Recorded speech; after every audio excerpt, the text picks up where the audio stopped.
ఒకరోజు ఆ జైలు అధికారి తెల్లవారుజాము తలుపు తీశాడు. పేతురు నడుచుకుంటూ వెళ్ళిపోయాడు బయటికి. కొంచెం దూరం వెళ్ళాడు. అప్పుడే 5:05 అట్లా అవుతుంది. మసకగా ఉంది. రోమ్ పట్టణంలో తూర్పు నుంచి ఆయన వెళ్ళిపోతూ ఉన్నప్పుడు ఒక చిన్న కొండలాగా ఉంటుంది. ఆయన పైకి అలా ఎక్కుతున్నాడు. అవతల నుంచి ఇంకొక ఆయన నెమ్మదిగా కొండ ఎక్కుతున్నాడు. ఎక్కుతూ ఉంటే చూశాడు. వాళ్ళిద్దరూ కూడా కొండ మీద కలుసుకున్నారు పైన. ఆయన చూశాడు, ఈయనెవరో తెలిసిన వాళ్ళలాగా ఉన్నాడే.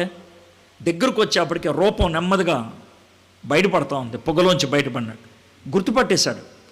అప్పుడు ఆయన ప్రశ్న అడిగాడు, Adonai quo vadis, my Lord where are you going?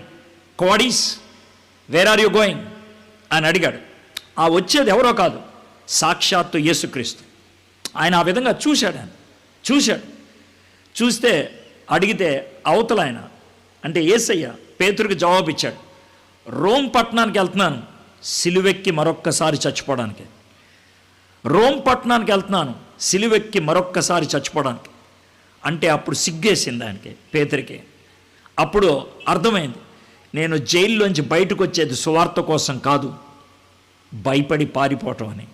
వద్దొద్దు నేనే వెళ్తా అని పేతురు వెనక్కి వెళ్ళిపోయాడు. ఈ మాటలు ఎందుకు చెప్తానంటే, వీళ్ళు శ్రమను అనుభవించడానికి వచ్చిన వాళ్ళు, కష్టాలు ఎదుర్కోవడానికి ఇష్టపడిన వాళ్ళు.